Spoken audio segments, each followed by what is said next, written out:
Good morning, everyone. Honorable Roosevelt Skerrit, Prime Minister, members of Cabinet, the Financial Secretary, the Cabinet Secretary or the Permanent Secretaries, Ambassador to CARICOM, members of the media, those of you tuned in, good morning.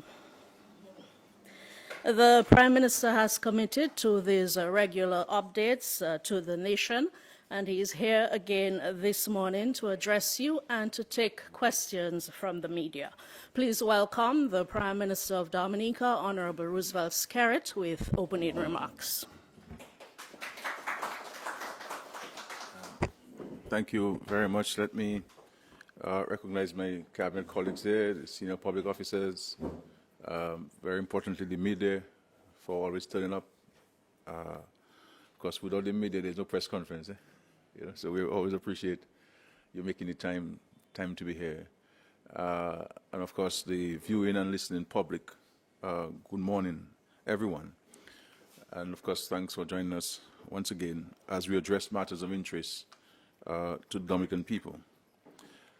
I wish to join in extending heartfelt condolences to the family and loved ones of Ted Dilly and to all the members of the media on his passing.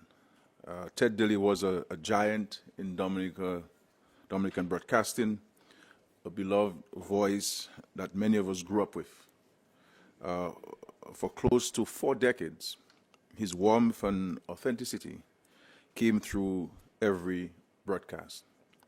He was a sports enthusiast, a music lover, and above all, a broadcaster who understood the power of radio to inform and entertain a nation.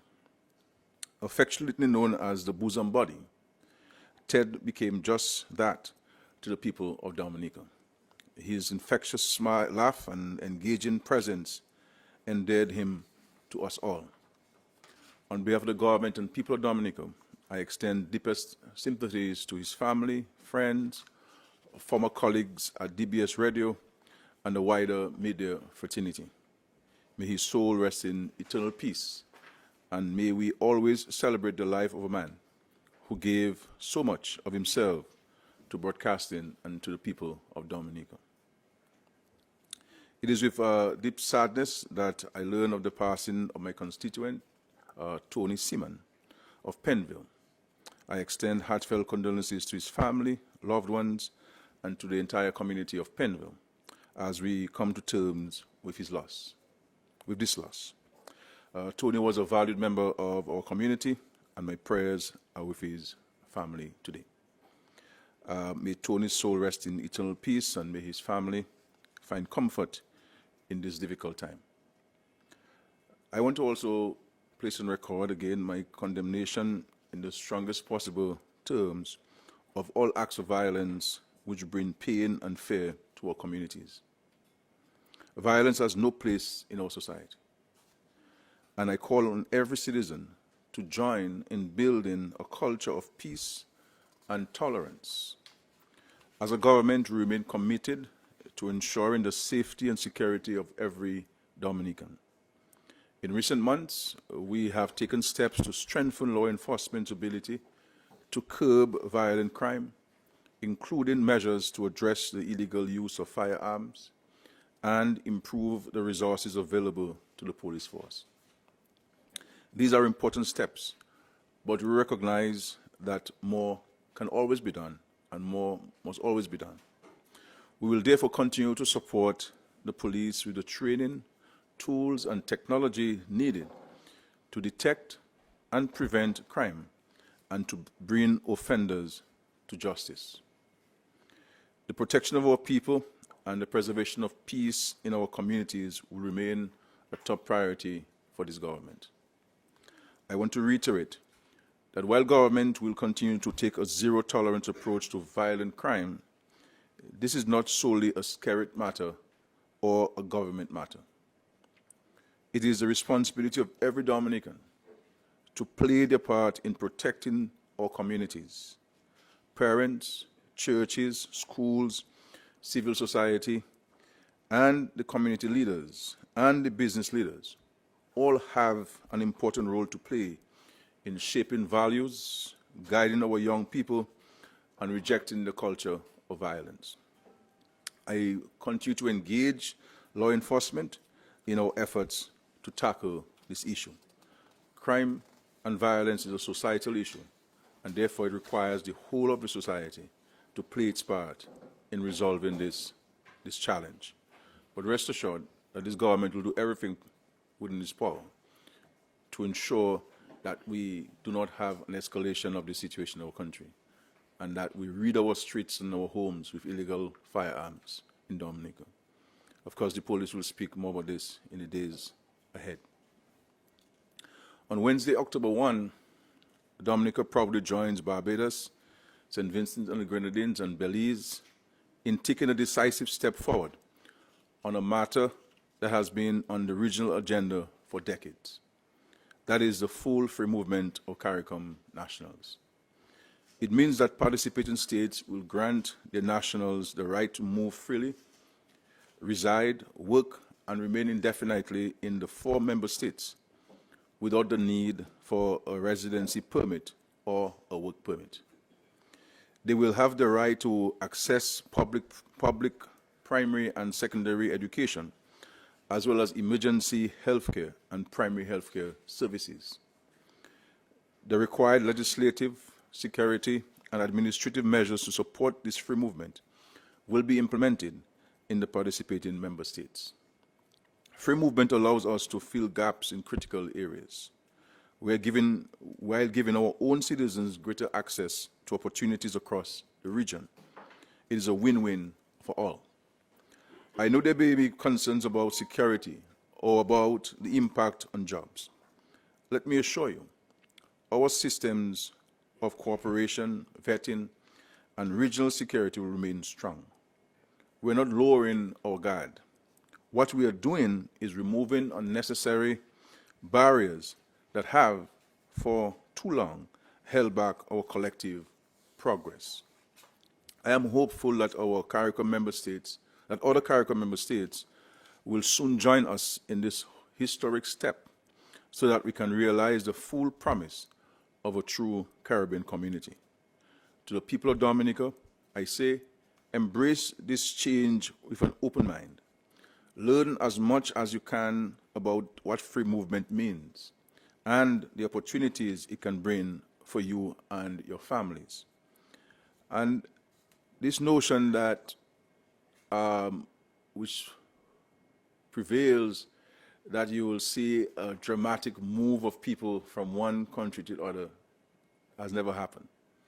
In the various categories that we were approved thus far, there is no evidence to show that there is a dramatic move from one island to the other.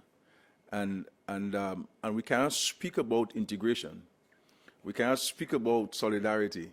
We cannot speak about coming together if people cannot move freely.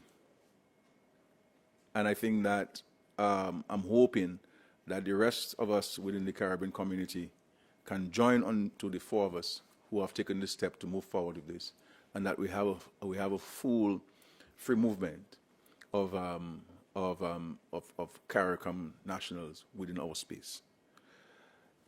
I wish to inform the nation that the OECS member states with CBI programs this month signed the agreement establishing the Eastern Caribbean Citizenship by Investment Regulatory Authority, an initiative designed to safeguard the integrity, transparency, and sustainability of our citizenship by investment programs.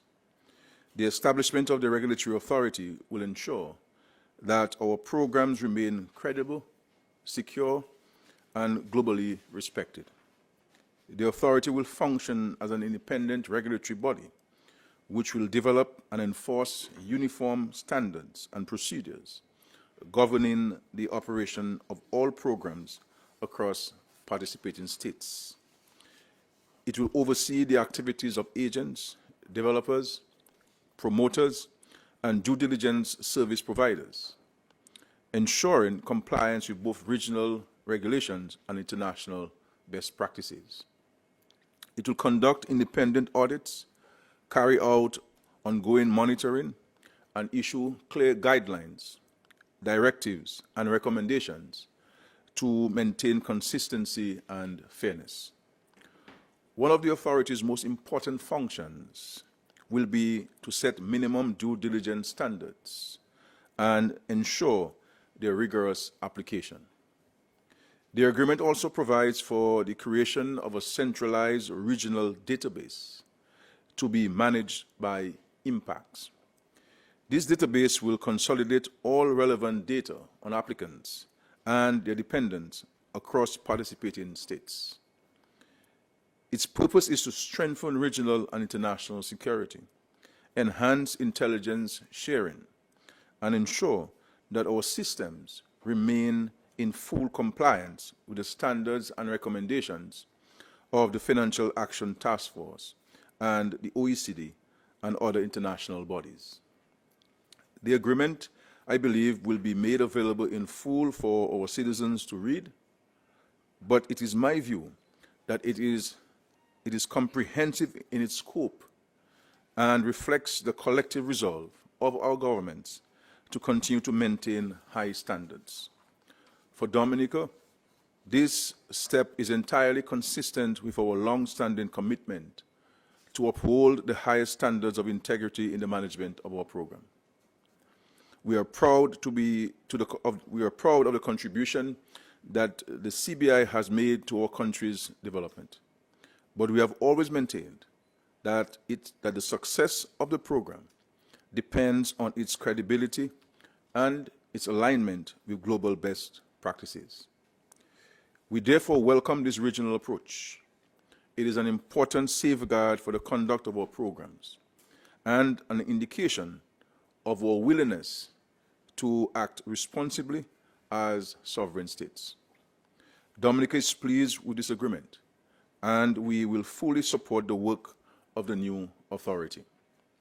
We will continue to administer our CBI programs with diligence, transparency, and fairness to meet and exceed the international standards and to ensure that it continues to deliver benefits to our people.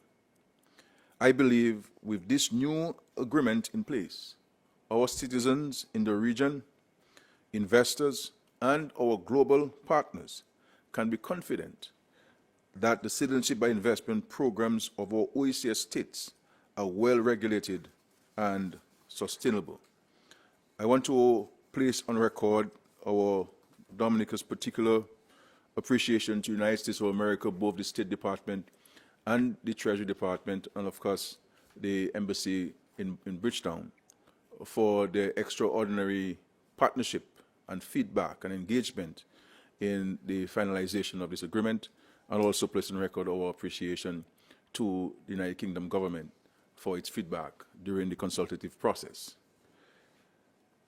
As I end, I mentioned last month that the government had concluded salary negotiations with the Dominica Public Service Union and the Dominica Association of Teachers and the Police Welfare Association for the period 2021 to 2024 and 2024 to 2027. The agreed upon salary measures have come into effect starting this September. Public officers in Dominica will receive an 8% salary increase, 3% in 2024-2025, 2% in 2025-2026, and 3% in 2026-2027 over the 2024-2027 period. Effective this month, teachers will receive salary increases on the same schedules, along with new allowances to support their work. Government has committed to the payment of a new resource allowance, and they will also receive their back pay. And the resource allowance, teachers have to buy sometimes manila paper, they may buy some markers, they might have to buy some glue, and so every teacher will be given an allowance to allow them to be in a position to purchase those items. And so we look forward to this working out. During the months of October and November, both teachers, they're all public officers, but because they're represented by two different unions, they're differentiated. But we could say public officers will receive in excess of $4 million in back pay in the months of October and November. So this is good news for public officers. I am not sure whether parliamentarians are part of that as public officers, but I don't think we are. But I'm very happy for the We are part of that too? Serious?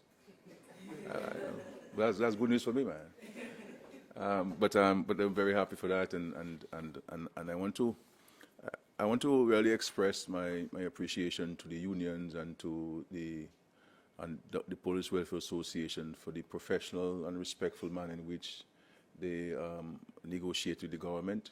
As I said last press conference, I think they outdid the government negotiating team this year, and it's all good, and everybody's happy, and we look forward to their continued diligence and productivity. And of course, with regards to the police, effective July 2025, the Police Welfare Association has also agreed to an 8% salary increase. So also the police are enjoying the 8% salary increase. And of course, the police will have been paid their back pay in May of this year. So they receive their back pay in May of this year. And so our public officers or teachers or police officers, are really the backbone of national development. And we are happy to have reached this agreement with both parties. And I think sometimes the rest of the country has to appreciate the role that public officers play and police officers play in national development. Now, because the government is the taxman and the government is the employee of these public officers, their taxes are deducted from their salaries. So there's no escaping. Some employers might deduct from your salary the income tax and may not pay to the treasury, to the income tax, to the inland revenue.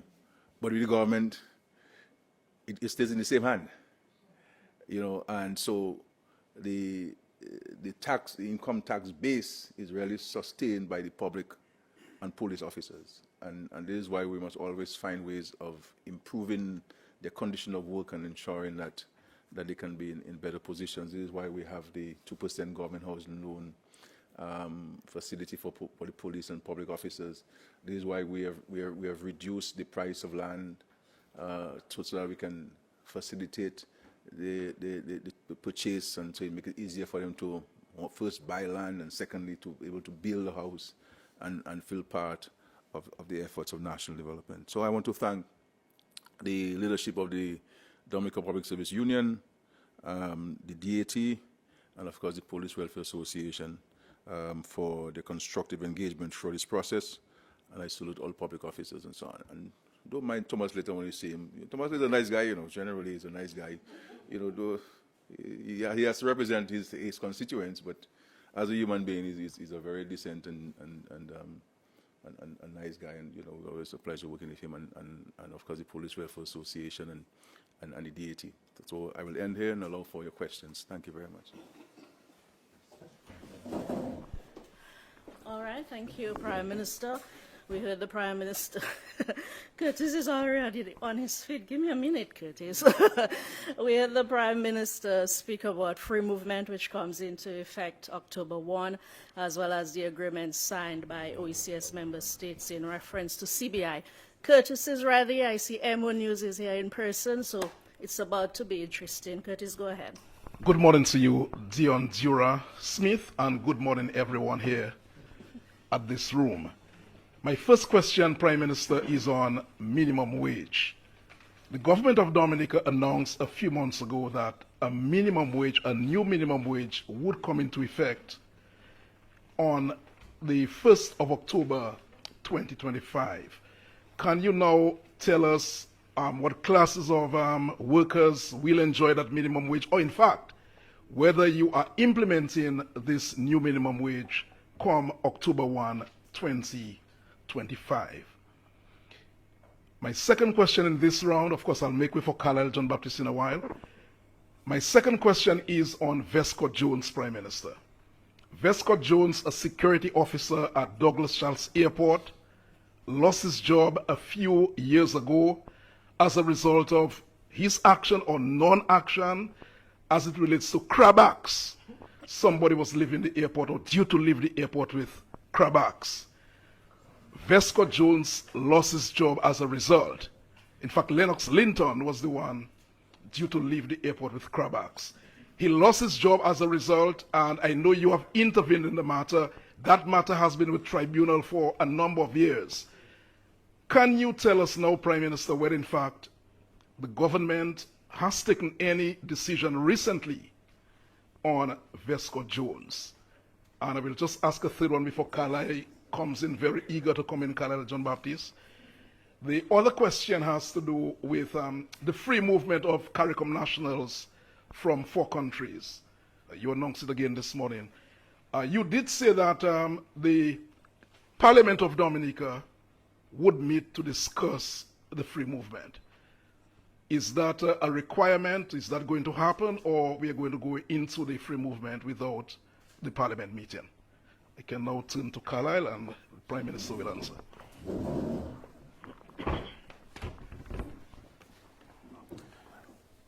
Thank you. With regards to the minimum wage, we made the announcement in the budget of this year that we will have the minimum wage reviewed with the intention of having this implemented in the 1st of October. We have, in fact, received, as you know, subsequent to the statements in the Parliament by the Minister of Finance, the advisory board, as required by law, was appointed. They had a very short window to work with, and all fairness to them, they came up with some recommendations. They did quite a bit of work in the short period of time that they had to function. And so the quality of their work was very good. We have reviewed it in its draft form at the cabinet level, and we appointed a cabinet subcommittee which includes senior public officers to have a further look at it. But I believe that the initial reaction of the cabinet was that the committee, the advisory board, will need to look at the rates over again.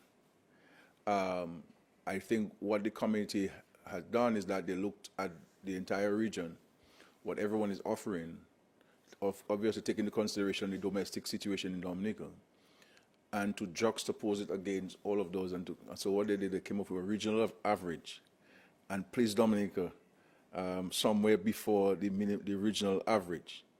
But there is the general consensus that we believe that it could be moved a bit higher. And so it will be sent back to the advisory board for further review to take into consideration the views expressed by the cabinet. So that will be looked at. And so you may have a delay in its implementation because of the additional work, okay? But if there's a delay, it will not be a dramatic delay, because one of the requests coming from the Employers Federation was for a time lapse. And as a matter of fact, they were suggesting that it should come into effect on the 1st of July next year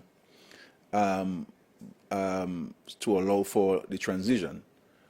But I don't believe that they need all that time for the transition, because obviously there are many employers in the country who are already paying people beyond what the law stipulates as the minimum. So there are people who do not have to make any transition. They're already doing so. It might not be as significant as it is. But I believe everyone in the country, every employer in the country would want to agree that the minimum wage increase is a bit delayed, and we gave reasons why it was delayed. And so while we will take into consideration the specific requests of the Employers Federation, but I do not believe that the dramatic extension will be justified in this circumstance, because every other groups of employees in the country have enjoyed an increase because they're represented by a union. The only people who have not gotten a legal increase, a mandatory increase, are those captured in the minimum wage categories. And had it not been for that legislation, and if they were unionized, I'm sure they would have enjoyed an increase in salaries, because everybody has received an increase in their salaries. And so I believe it is only fair that we ensure that, one, they get an increase, and two, it is fair to them, but not dramatically onerous on the employer, because we also have to take into consideration the impact of the increase on the employer. Because what you do not want to have happen is that you give a dramatic increase, and then the employer cannot sustain it. And the person who you're trying to give an increase might end up losing his job altogether, or might end up losing full-time employment and now be temporary, 2 days a week, 3 days a week. So there has to be a sensible and sensitive balance that they both can coexist and they both can feel that justice has been served on both sides. And so that has to be taken into consideration. And this is why I believe that it might be fair to the Employers Federation to take note of their requests. Only thing I would say at this point in respect to their request is that I do not believe that they need all these months for a transition. But certainly they may need some time for a transition. Though people are aware, since July, an announcement was made that there's going to be a change in the minimum wage. And I'm sure that they all have already factored that into their equation. But we take note of their requests, and as part of the consultative process, as part of living together, and being respectful of each other's point of view, then that point will be taken into consideration. The free movement, I believe that there may be some legislative amendments in some cases, but it can go into effect by a policy decision. The law can be retroactive to cover the law will be retroactive to cover the period of time that the law would not have been amended, simply to add categories to the legislation, and of course to ensure that the issues of contingent rights are enshrined in law and not in by way of a policy. But the policy decision of the government can allow the free movement to proceed and to be effected on the 1st of October. But we will go to Parliament in the middle of October to have all of the necessary amendments made to the law to give it the full legal effect. But it can be, I am satisfied that by a cabinet decision, it can come into effect, and that period that will be covered retroactively by the Parliament. With regards to Westcott Jones, as you know, I've tried many times to resolve this matter, and take into consideration that this is a young man. I know he had some family challenges. His parents were not well, and in my view, sometimes mistakes are made. Poor judgment comes into effect sometimes, and in my view, if you're dealing with a leader of the opposition at the time, sometimes an officer may not know how to treat with a person in that position, whether it's a minister or a senior public officer. So people freeze in certain circumstances, and they set aside, maybe sometimes not deliberately, but because of the circumstance, they set aside the rules or their understanding and so forth. So I have tried many times. I met Westcott Jones no less than 4 times or 3 times during the years, and trying to resolve the matter so we can move forward, obviously recognizing that it is before the tribunal. But I try to use my good offices as Prime Minister to resolve issues between citizens and state agencies or the government and so forth, because at the same I represent both, and I cannot cause injury to each other, so I have to be very careful. And of course, my intervention is always about using my good offices to resolve the matter. But the previous instances did not work, and we met with Westcott Jones last week, and I believe that there is an understanding of going forward to resolving the matter. So very soon I will write to DASPA to advise them of the action that they should take in respect to Westcott Jones. One of his being that he should be reinstated and be given the salary that he would have, a percentage of the salary that he would have lost during that period of time. And let us move on. My mission is to set aside contentious issues as much as I can and resolve things outside of a contentious environment as much as I can, so that we can all live together in the way that the Lord directed us to. So maybe by tomorrow I will write to the diaspora to advise them on the action they should take in respect of Vesco Jones. But this also brings in a bigger question which I believe the government needs to address. That is the issue of the function and the functionality and the efficiency of the tribunals. Tribunals take way too long to hear cases. And when you're dealing with people's future and people's livelihoods and so on, I believe that greater alacrity should be extended and exercised in respect to the deliberations of the tribunal. Obviously, the tribunal is made up of largely voluntary people who come from time to time. And there are times that both sides may delay. Those who take the matter to the tribunal may delay, and those who are responding may delay. So you're understanding. But I believe that we may need to look at having a permanent engagement for a period of time so that matters can be heard.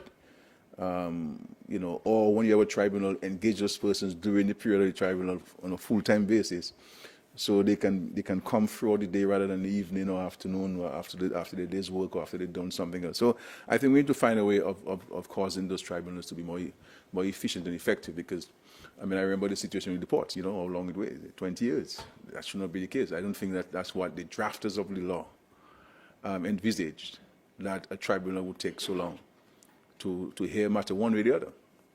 And if people are aggrieved by the decision of the tribunal, then they have the next step to go to the courts. But they can't go to the court unless they matter at the tribunal level, and so forth. So I think we need to.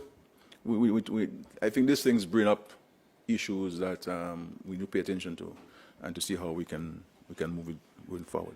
I think I've answered your few questions. Thank you.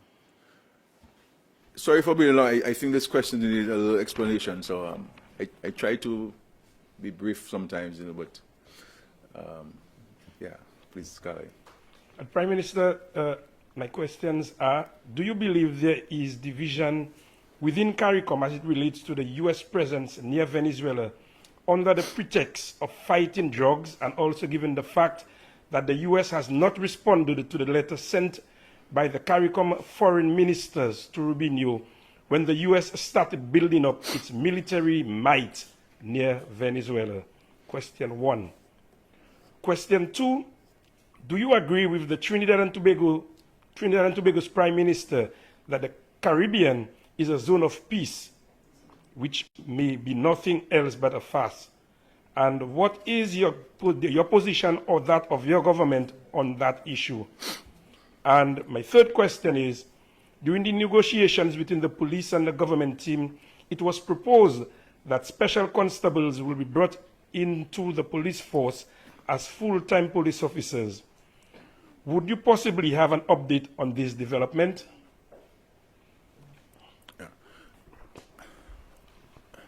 Yeah. I mean, the first question about the division within CARICOM and the U.S. presence and so on is not for me to determine that. Every country expresses themselves as sovereign nations. People have divergent views on a particular matter. This is not unusual. You'll have that. And so I would not want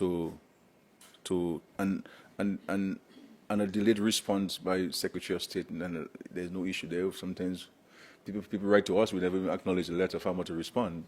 So, I would caution us against trying to create a situation within CARICOM that really doesn't necessarily exist. In respect to the community of the Caribbean and Latin American states, and of course within CARICOM, we've declared the Caribbean Sea as a zone of peace, and the notion of declaring, the argument of or the rationale for declaring the zone of peace is to ensure that our waters are never used for any military incursions or military interventions. That whatever issues that we have between ourselves or among ourselves, that we can come together in a room and discuss it and to find a diplomatic, friendly, non-contentious way of resolving it. So that's what the rationale for this zone of peace is. And the truth is, since the Second World War, we have not had, and of course you had a situation in Grenada, but generally one can say that the Caribbean has been the most peaceful region in the entire world. I mean, the other places in the world are on fire, literally. But we have enjoyed peace and tranquility. And so this is the background or the rationale for this. But I have been around for a long time. You with my song on somebody, it's okay, somebody else. But I've been around for a long time. But I've never been in the business of sparring with any prime minister or head of state or the government. And if everybody's view is their view, they represent their country's interests, and they're free to express themselves in a manner in which they believe is in their national interests to do so. And so I don't take umbrage to people expressing themselves or trying to say, well, I disagree or I agree or whatever it is. Everybody has a different view on different matters. Rightly or wrongly, that's not for me to make a judgment on. I can only speak for Dominica and Dominica's position on any global or regional matter. And that's what I try to do. But you'll never see any record of me, even when people may say things about Dominica that I may call them privately. You understand? And speak to them privately and to say, what is it you say about Dominica?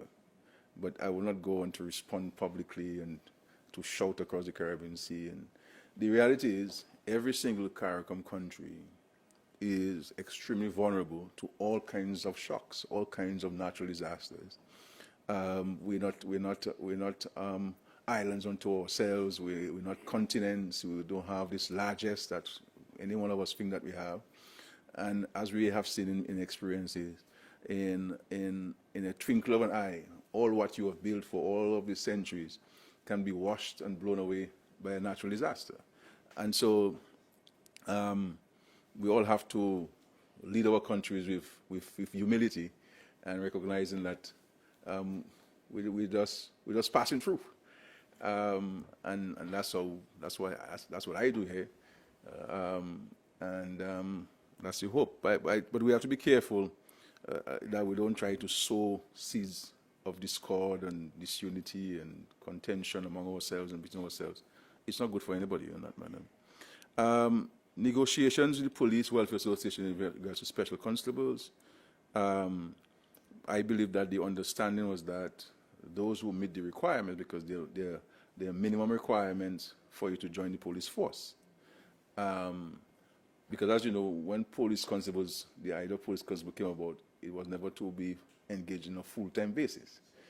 We have been, and you have your uniform in your closet, and when you have an activity, you come outside the courthouse and you stand up there and and so forth. But because of the exigencies of the situation, we have engaged them, and in many different areas. And all fairness to many of them, you will never know the difference between them and an appointed police officer because of the diligence and the understanding of the work that they have to do and so forth. But there are men and women among them who, with some additional training, we believe, can get to that level. And so it is left to the police administration to look at this and to advise what kind of training you're going to put in place that may be shorter than the normal training, and that could transition them into the police force. And so we support that fully, and it's left to the police now to seek to implement that understanding between the government and the Police Welfare Association. Yeah. That's it? Okay. Everybody. PM, earlier this year, you spoke of a cabinet reshuffle. When do you think it will become a reality? Because we've passed a couple of months now, we've not seen it happen. Second question, you spoke also last year, somewhere about August, about the reality of the Thea Lafo track in Portsmouth. And my third question, I'm not reading from any script, is what is going on with the titles of homes? You're making another big pronouncement this afternoon, and I congratulate you too, for the Scottsdale people. And we've been hearing about titles, and it's not becoming a reality. Just speak to that for me, please. Yeah. Thank you. Matt, I don't know why you have to specifically say you have no script before you. I'm not sure. I mean, in regards to the cavalry shop, there is no time constraint on this. The Constitution, there's nothing in the Constitution that says that you must do this at this particular time on this particular date and so forth.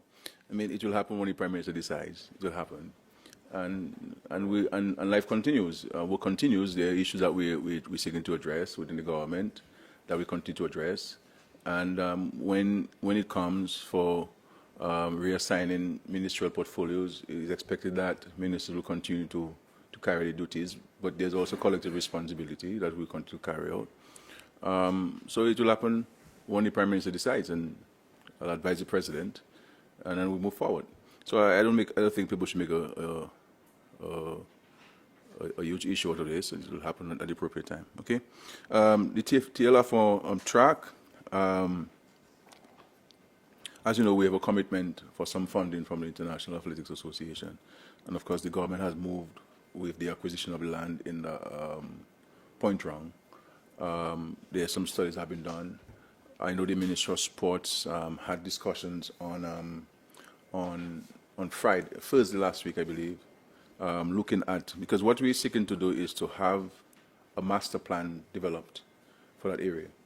And part of the master plan will be to include an Olympic-sized swimming pool as well, and so do it properly. And so we're engaging a architectural/engineering firm who will give us that comprehensive master plan, so that obviously the first phase will be the setting down of the track and the associated amenities for the track and field, and simultaneously with that we'll also build the Olympic-sized swimming pool, and to turn that area into a real sports center enough, and look at other sports that we can position there. Even the issue of accommodation for athletes who may come from regional tournaments and able to reside there during the tournament. So there are a number of things that we're looking at in this, and so I'm hoping that very soon we can share with the public the master plan for this area and advise you on how we're going ahead of it. So I have directed the Ministry of Sports to step back a bit and to do it better than how they were proposing to do it in terms of the planning, and let's come up with a master plan on this so that we avoid any problems and issues. So rather than us looking at a narrow part of the development, let's look at master plan. We will not have all of the money to do everything at one time, but as you know what you need to do there and what you will have to do there and the associated costs, so that you can program yourself much better and people can journey with you in that particular exercise.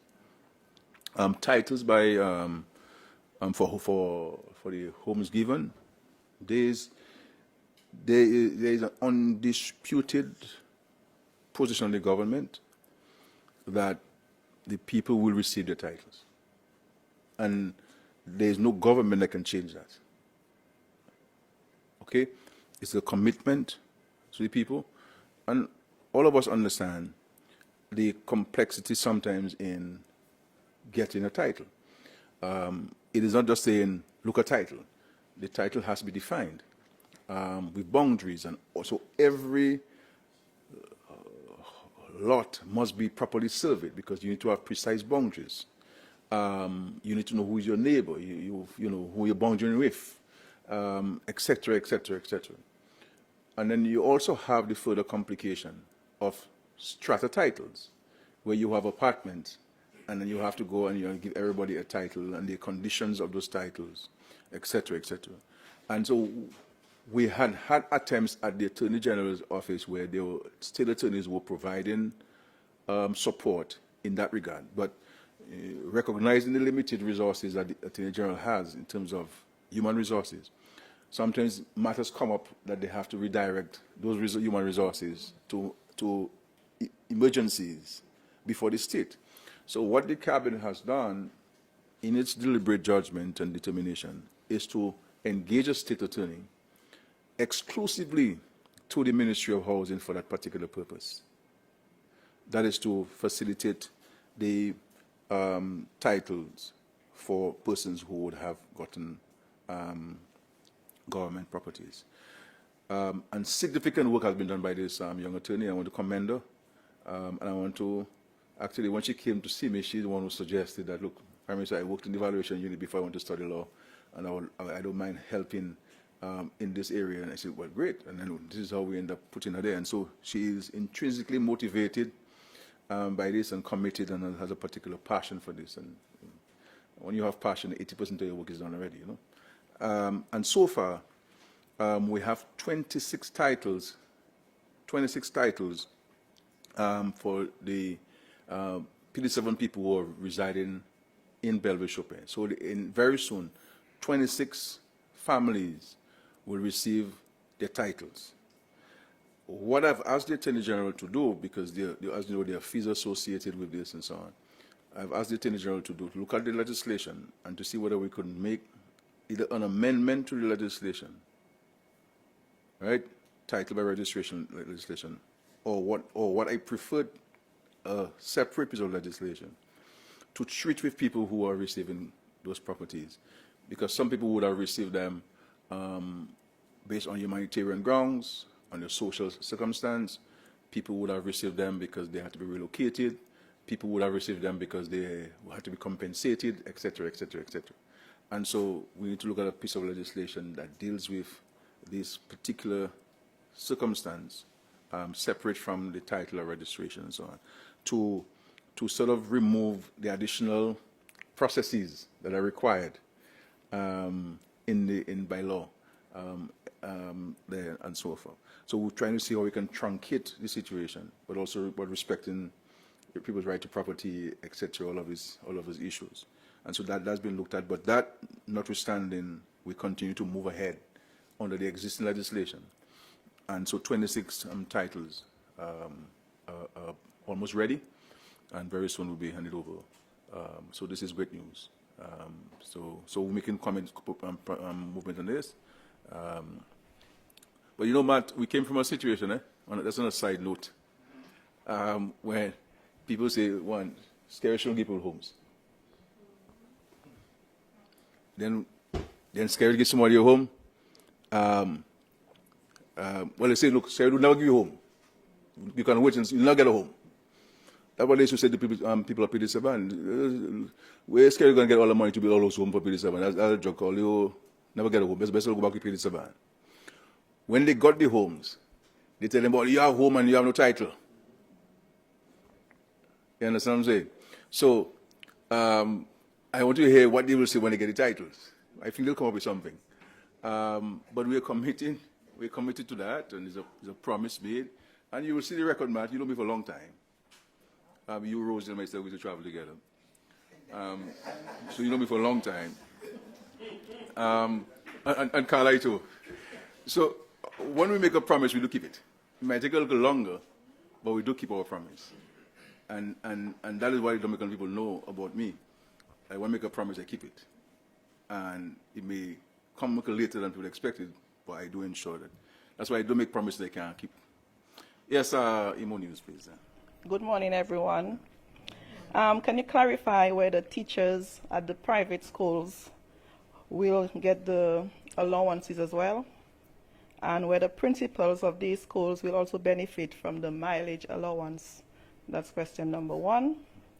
And number two, as we continue to build schools to meet the needs of a modern society, are there specific plans to ensure that these new institutions, well, we just saw the grammar school, will be equipped with air conditioning to provide students with a more comfortable and conducive learning environment? Yeah.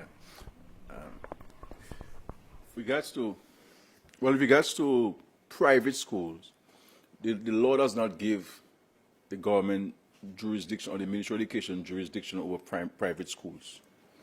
So you have private schools in the law, you have government-owned schools, and you have government-assisted schools.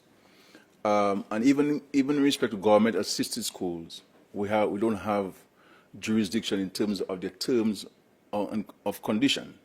What the government does with government-assisted schools is that we assist with the payment of salaries to the teachers, so convent, SMA, SMP, St. Martin, both primary and secondary, SDA, secondary. So there are a number of schools across the country that are government-assisted schools where the government has an understanding and relationship with them. And so when the government negotiates, so they're not employees of the government, private schools. Neither are the government-assisted schools employees of the government. Within the government-assisted schools, there are, in fact, public officers there. They're teachers that we have seconded to those schools to support those schools and so on. So they are paid, they're employees of the Public Service Commission, obviously seconded to the churches in many instances. So we don't have no jurisdiction over what are the terms and conditions of the private schools. So I cannot speak to that. What we have done in the past, even if the government-assisted schools are not entitled legally or otherwise with the salary increases that are negotiated for teachers, because they're government-assisted schools and we extend that increase to them from time to time. So I would have given authorization for the last negotiation in salary increase to extend that to the government-assisted schools.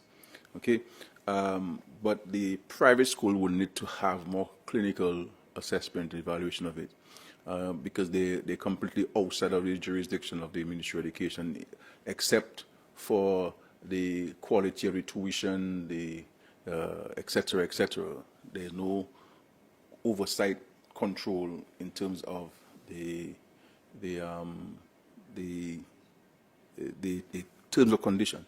Even with the government, even with the government-assisted schools, it is a special consideration we give. It's not an entitlement in law, because what we do is that we give the church, in many instances, because the churches are the ones who own government-assisted schools, we give the church a contribution, and they now spread the contribution as they deem necessary and appropriate. And so, but we recognize that we're all part of the education system, and I don't want convent teachers, some of them who are not government employees, to be, a little grudgeful that the colleague sitting next to them gets a salary because they're a public officer and so on. So we extend that so everybody can be happy, and everybody can teach the children with a smile and with intrinsic motivation and so on. So we do that. But if there are some private schools who have special issues, I think they may want to have a conversation with the Ministry of Education to understand. But we have, in fact, supported private schools. So you have Orion, for example, which is a completely private school. But I placed them in a government building. So they had Baffert State in a government building. I don't think they paid rent. And I don't think they paid water either. So we have them there. You understand? So that's what it is. And with respect to the AC, I'm not sure whether what we have done, you see at PSS, we've supported with the funds. I think the power for the Vickers constituency would have facilitated that. And also the AC in the staff room. You guys haven't sent me a letter of thanks yet, just appreciation, a card, something. Tell Skerrit, thank you for the AC in the staff room and so on. But and then we also have done that at the grammar school, in the classrooms. But AC, the problem with AC is that some students may not be able to sit in an AC room. So you have different issues. Some people like AC, some people like AC. Well, so what we have tried to do is to at least put the fans up in the classrooms. But where the staff rooms are concerned, I believe that the staff rooms will be outfitted with air conditioning in the staff rooms. But in terms of and of course, in the computer room and maybe the library and those rooms, but in terms of all the classrooms, everybody would want to have Then when you have AC, then the windows have to be closed properly and not open with natural breeze. So there's some issues that one we raise, and the issue of maintenance, the issue of people's health, and all these things that we raise and so on. But what we try to do, is try to do all that we can to ensure that the classrooms are comfortable and they are conducive as possible. But on that point, I believe that the government, the Ministry of Education, has to revisit the quality of the furniture that we're buying. The furniture, I don't think we should be having children sitting on wood for the entire day. And we can put a little cushion on it or something. And so if you're going to spend all that money on furniture, then let us get better furniture that's more comfortable for the students and so on. So these are things I think we need to look at and we'll continue to look at. Yeah, Prime Minister, the Electoral Commission asked for more time a few weeks ago to implement the voter confirmation process. They were asking for more time, they were not ready. And they set a date for October to implement the confirmation process. Would you know whether, in fact, that is going to happen from October 18th or 17th? I think that's the date that they mentioned October for 15th. the confirmation, 15th, October 15th, for the confirmation to begin. My other question is on the Roosevelt Enhancement Project. We are aware that monies have been secured for that project, and we've heard a lot about it. We've not seen signs of an implementation yet. Can you bring us up to date on the process and where are you as a government in terms of implementing the Roosevelt Enhancement Project? Thank you. In respect to the confirmation, obviously, as far as the Parliament is concerned, as far as the Cabinet is concerned, we have provided the Electoral Commission with all of the resources, both legislative and financial, to effect the confirmation exercise. Obviously, the effecting of the confirmation is a matter for the Electoral Commission, so we don't get involved in their day-to-day operations and running. We only deal with them when they require resources from us, or they may the Attorney General to advise them on particular legislation or interpretation of legislation, etc. So as far as the government is concerned, and as far as the Parliament is concerned, the Electoral Commission would have no reason not to be ready by October 15. And I will go further to say that I don't think that the Electoral Commission has the ability or the opportunity to wiggle itself out of that October 15 deadline, because the Parliament would have been very specific with the additional time given to it on its request to commence the confirmation exercise on October 15. Okay, so I think they will make an announcement very soon, and I'm hoping that they'll make an announcement very soon. But I'm not aware of any reason why they should not be ready on October 15. Or at least I have not been informed, but I'm not aware of any. But I think that question will be better posed to them rather than me. Otherwise, I will only be speculating as to what's going on in the Electoral Commission. Okay. In respect to roads enhancement, as you know, there were delays. One with the setting up of the project implementation unit. All of the staff of the project implementation unit would have had to be approved, or rather, there no objection given by the Saudi fund. So there was a prolonged delay in arriving at a conclusion on the staffing. The moment the staffing was approved, the unit hit the road running, because at the time of the coming in, the government would have received bids for the supervision, because there are two levels of the work. You have to have a supervision team in place before you go to tender the project. Okay, and so as I've been advised, there are ongoing negotiations with one of the supervisory firms. Once they conclude on their negotiations, that is to say the unit and that firm, then that recommendation will be sent to the Saudi fund for its no objection. Once that no objection is received, then we will go straight into the into the tender of the actual works. And I've been advised further that that supervisory contract could be issued maybe in October, before the end of October this year. And so once you receive that, we have all of the documentation prepared already to go to send out the notice for invitation of bids for the actual construction. Now, let me make it clear to those who I see posting things on social media about money. We have not received no money from the Saudi fund. So there's no money in the treasury or anywhere in Dominica, in any government account, funds from the Saudi fund. The funds are still in Saudi Arabia with the Saudi fund. These funds will only be distributed on a phase basis. So once we sign the contract, there will be a schedule of payments. There'll be certificates requesting payments. Once the certificates are notarized and certified and approved, then a drawdown will come. It's no different from how the funds are managed from the European Union or from the World Bank or from the CDB.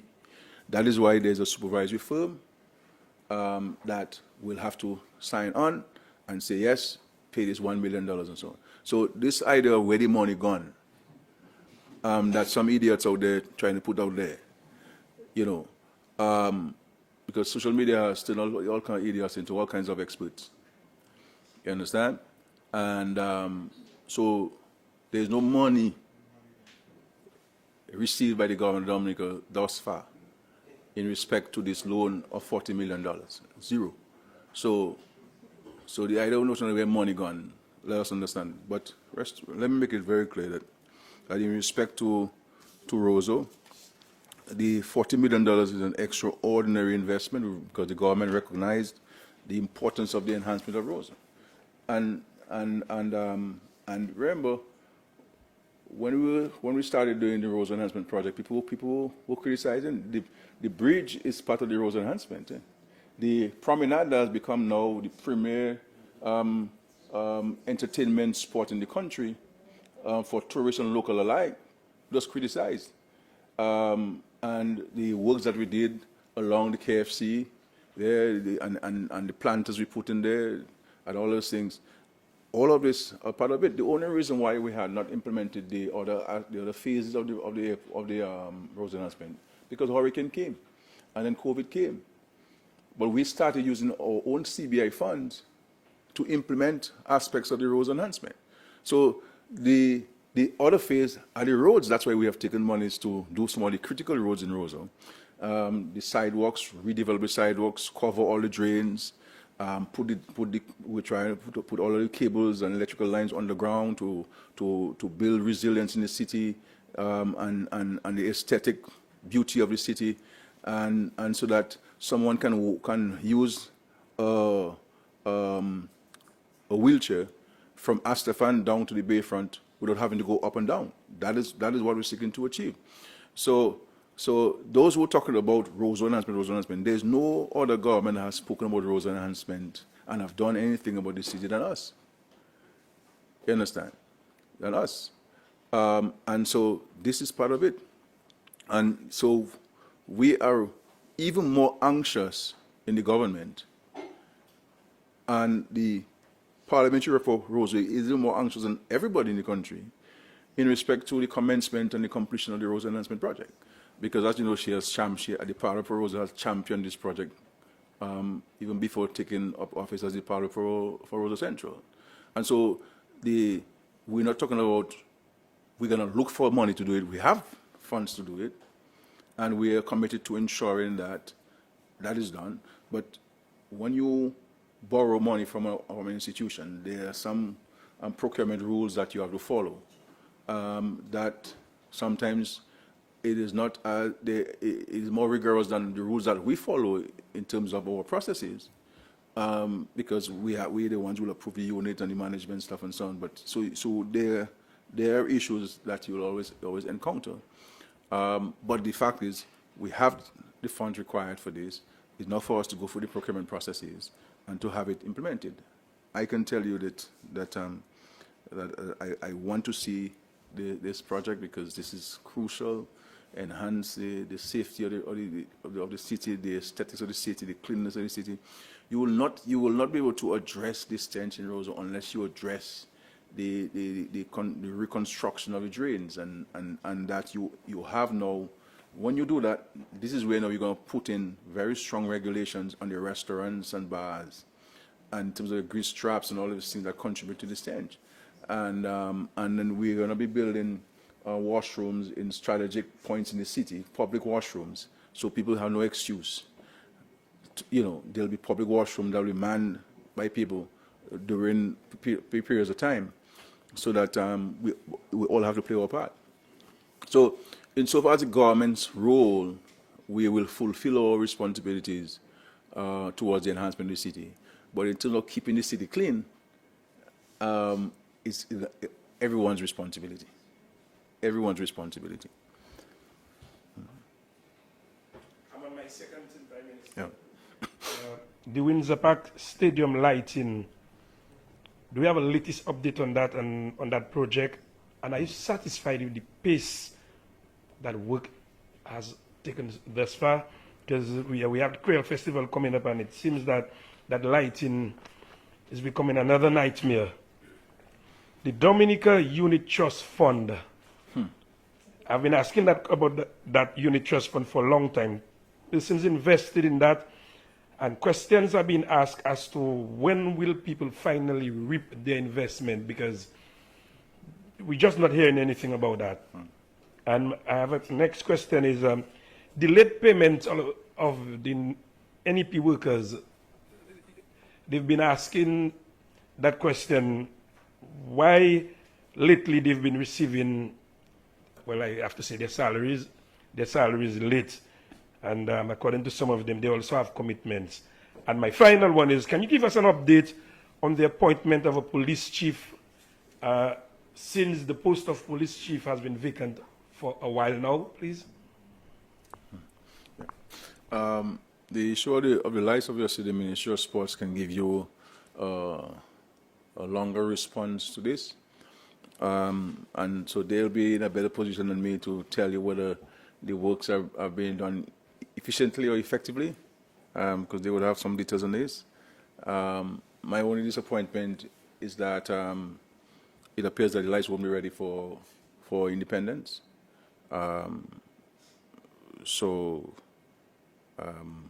That's all I will say on this one. No, I'm not happy about that at all. I'm not happy with it at all. No. Dominica Unit Trust is just a long, outstanding matter, part of the solution to this problem reside in Port of Spain, Trinidad. And I think there were issues in getting them to agree to certain things. And of course, that agreement then was not properly done. There were a lot of complications there, a lot of loopholes in this agreement. And unfortunately, some people would have lost their investments in this. But this is a long outstanding issue. As you know, we had put some systems in place to liaise with the authorities in Trinidad, because, as you know, Tutsi, as we used to call it, had a relationship with Tutsi in Trinidad. Trinidad and Tobago Unit Trust Corporation, or whatever it is. So they had that relationship between themselves, and so there was a little complication in that relationship. So that's all I will say at this point. But it was unfortunate that people would have lost some of their pension money in this and some of their little savings in this. But I don't want to say anything that would sound prejudicial to anyone. So I'm very careful with what I'm saying. But maybe privately I can express myself. So but I don't want to rehash this issue. But just to say that when we're dealing with people's money, my overall comment I'll make is that when we're dealing with people's money, there is a higher threshold of fiduciary responsibility. And we must always maintain the good governance principles, and so that people's monies are protected. And when we go into money investment, investing of monies and so on, we have to be sensible with the kind of interest rates that we say now we can pay people. I am just a village politician, and so I'm only applying common sense to things. Anytime somebody offers you 8 and 9 and 10 and 12%, you might get, you who invest first may get, but the 100 of us who may invest later may get nothing. So we have to be careful with this. Late payments, sometimes that happens, not everybody, but in groups of individuals. Of course, the cabinet has noted that, and we've asked the Minister of Finance to pay particular attention to this matter, but we take note of that. Okay, we take note of that. In respect to the police chief, there will be a further extension of the action stint by 3 months to take effect on October 1. And of course, during that time, a decision will be made on the permanent appointments of the chief and deputy chief. But we do have a chief of police in place, and the chief and deputy chief have all of the authority to carry out their duties and mandate as the officers in charge of the overall leadership of the police force. So, and they have my full confidence to carry duties as chief and deputy chief. Yes, Matt, please. Yes, final 3 questions, sir. When St. Lucia had a gun problem, they brought in the RSS to assist. Would you be considering that option, sir? Because there's a lot of, stories around this, that the RSS is here. And so I'm saying, would that be used as an option for that? Thanks. Second question is, what's the latest on the tennis court? I heard some stories about the tennis court and non-completion. You're blaming the Public Works Department. And the third and last question, sir. Will there be a by-election? We have not seen Miriam Blanchard in a little while. Is there a by-election coming up? Yeah.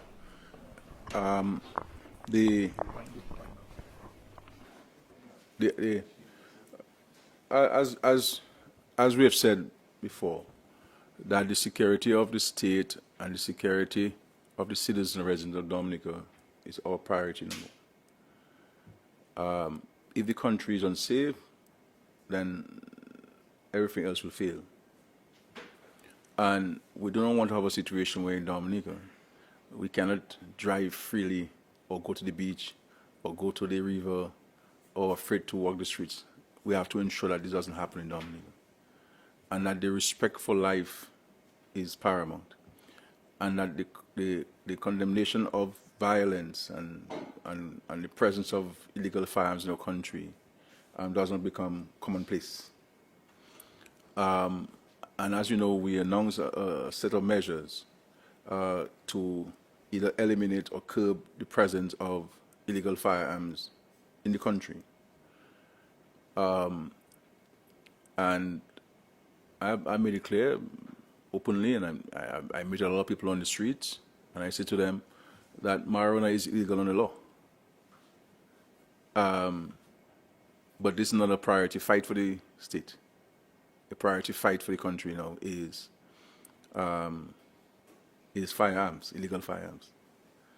And so we will not sit idle by and not seek to try all of the opportunities that are available to the state and the police to bring a sense of calm and normalcy to our country.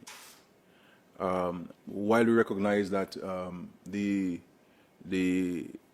incidents we've had are targeted, but every life is important, and no one has the authority to take anybody's life under any circumstance. And so we have to be mindful of that. And so the regional security system was established to support each other in maintaining and enhancing the security of the region, but also the security of each member state. And so on advice of the Chief of Police, the Minister of National Security, which is required, and the agreement has invited the RSS to join the police in our efforts towards eradicating the presence of illegal firearms in the country. And so the police can give you more information on this. But yes, the RSS is non-nickel, and the RSS is here to support the police in eradicating the presence of illegal firearms. Anybody who has it, we'll take it from you. We have to do something about this.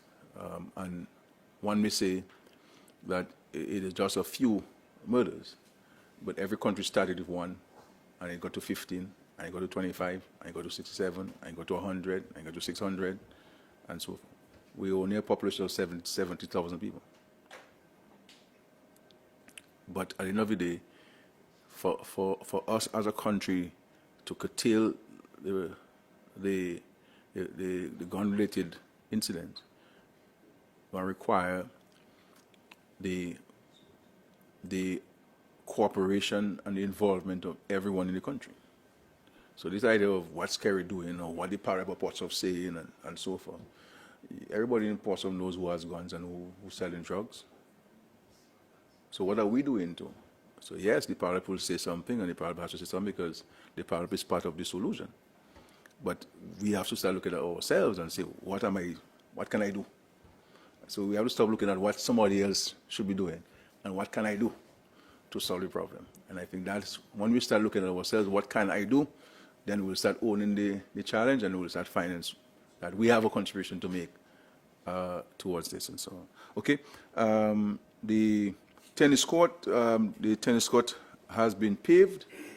But I hope you can play tennis. I invite you to play. No, well, that was redone. So I wasn't satisfied with what Public Works did at all. Public Works should have refunded the money. Public Works Corporation, they should have refunded the money. And I understand how we start making people refund money to the government when they don't do the job properly. And so on. So I'm not hiding that. No, they may use the money already and so on, so maybe they don't have the money to refund, but they should have refunded the money under normal circumstances. But I go past that one, you know what I'm saying? I see what I have to say, I move on. You know what I'm saying? But you're raising the thing of Public Works again, my brother. But anyway, it has been resurfaced completely. As you know, there were 2 courts originally, so you have 2 courts there. It will be marked soon. The lights have been ordered. They will take some time to get there because the lights have been there are not for that purpose, but you'll have lights specifically for hard courts and tennis courts in particular, and so people can go in there and to recreate, exercise. Tennis is actually one of the better sports to play, especially when you pass a certain age and you're trying to avoid contact sports. So I would invite everybody to look at playing tennis and to run around and so on. So that's good news for not only because this is not only for the city of Roseau, but for the entire country. As you know, this was the premier facility for tennis in Dominica, and the idea is to bring this back and also add additional things to it.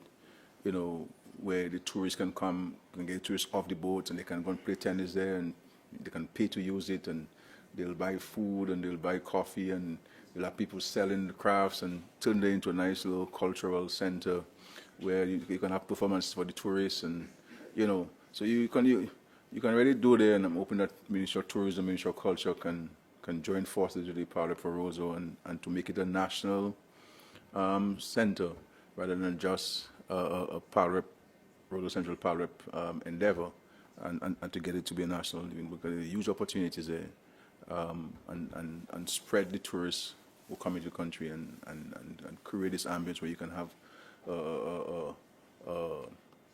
a display of carnival, for example, there, you know, and bring the Kalinagos and bring the various cultural groups and so on. So there are huge opportunities there based on the plans that the Parliament for Roseau has shared with me, and I think that we should treat it as a national project rather than a constituency project. And so the court will be painted, I believe, very soon. This week they're going to be painting the court, and then place the nets and ready to go. Yeah, it will be fenced off from the rest of the property so that you don't have to run for the balls every time you get something new. So, and my hope is that people can make use of it. We've we try to do this at the forecourt of the stadium because we have basketball there, we have tennis court at the stadium, we have netball at the stadium, we have volleyball at the stadium, but all people want to do there is to have jam sessions there. You see what I'm saying? So when people saying about what we're doing for sports, we spend a significant amount of money to develop all of these courts with lights and everything. But 10 out of 11 times you have an activity, it's a stage that's on it. You understand? It's a stage that's on it. So we have to we have to be true to ourselves as to what this government has done and continues to do to create avenues and opportunities for us. And then so, but when you drive by any given time, this place should be loaded with people, and you can play all of the sports at the same time. You've never seen your sportsman Kala from grammar school days. You've never seen that where you have all of those sports that can be played in one. You know, back in the days in Windsor Park, you look at basketball there and look at things, but all of those things in one location there, at one time. And so this is something we're looking at them. Okay? Yeah.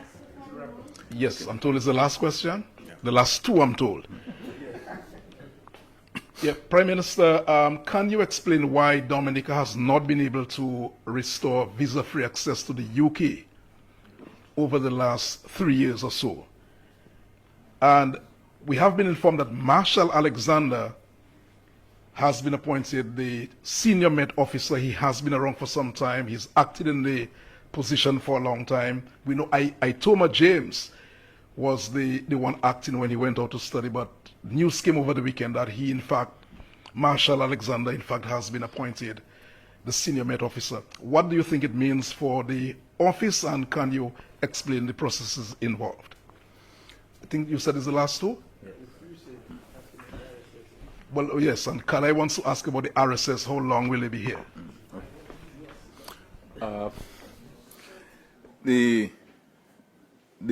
I mean, it's not us to restore the visa thing. It's for the UK to restore it.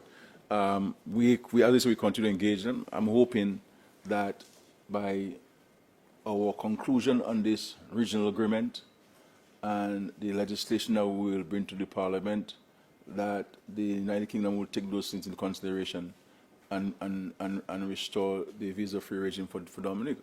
So we continue to engage, and of course, as you know, we have a new High Commissioner in London. I have made it clear to her that this is priority number one for us, and that she needs to put this as number one, number two on her agenda, and she has started that process. And so we'll continue to engage. We hope that the visa-free regime will be restored for Dominica, and we think that there are sufficient positive arguments to be made and to be considered by the United Kingdom government for the reinstatement. So we look forward to that. I mean, the issue of the Constitution only gives the Prime Minister authority to give no objection to certain positions. So I don't really get involved in those kinds of positions. But just to say that the appointment of public officers rests with the Public Service Commission, and the Public Service Commission is a creature of the Constitution, and it acts independent of any advice given to it or any consideration given to it. It acts on its own deliberate judgment. Sometimes they get it right, sometimes they get it wrong. But that's not for me to determine which ones are wrong, which ones are right. But in their own deliberate judgment, they make decisions, and I think that's what happened in that case. But the functioning of the unit continues, and that's what it is. So I don't think that is news in itself. You know, this is a mundane issue. Happens from time to time, and you have to respect the decision of the Public Service Commission. If any public officer feels aggrieved that there's a legitimate expectation on his or her part, then one can go to the court. But insofar as long as one doesn't challenge the matter in court and the court reverses the decision of the Public Service Commission is final. The only decision of the Public Service Commission which are not final are those where the Constitution says that the Prime Minister has to give no objection before the President issue the instrument to that person. And I to act independent of the Commission, because the Commission cannot tie me, neither can I tie it. So sometimes the disagreements between me and the Commission in respect of who should uphold that particular position, because we both act independent of each other. You understand? And this is what happened since 1978 when the Constitution was given to us. So I didn't slip anything in the Constitution, but I'm so happy to be here. Just, I think one of the final point I want to make, so far for the year 2025, we have confirmed 125 teachers permanently. And there are still several requests before the Public Service Commission for consideration. I think where the public officers and the Public Service Commission need to pay attention to is the time it takes for a letter to get to the employee.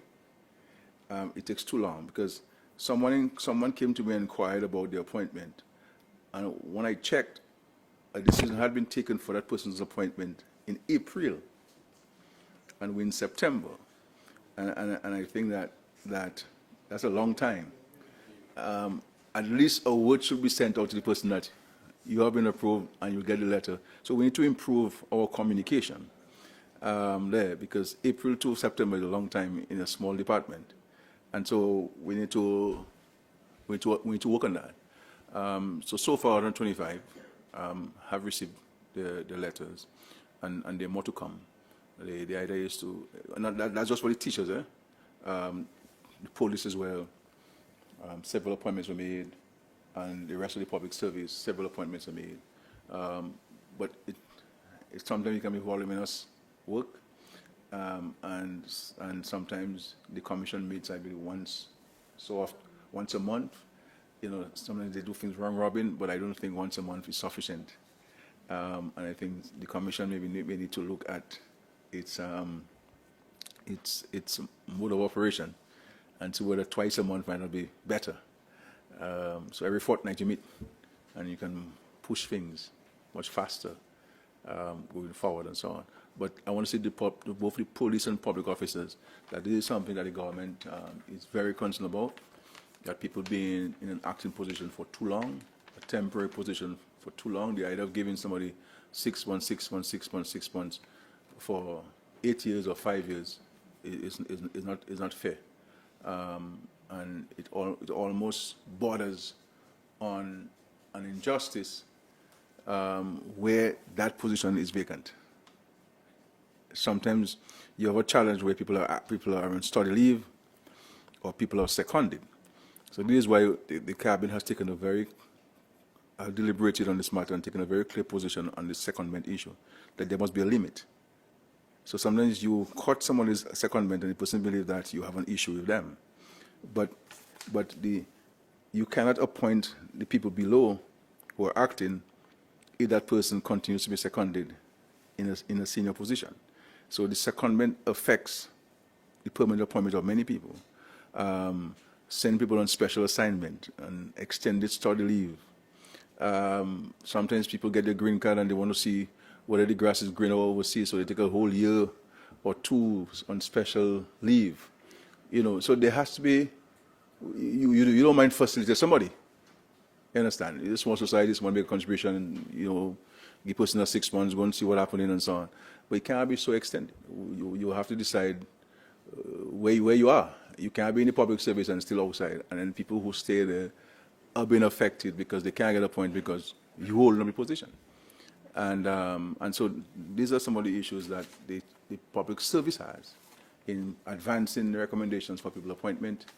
And this is the complication that you will have at the Public Service Commission level when you have those circumstances that you can do nothing about.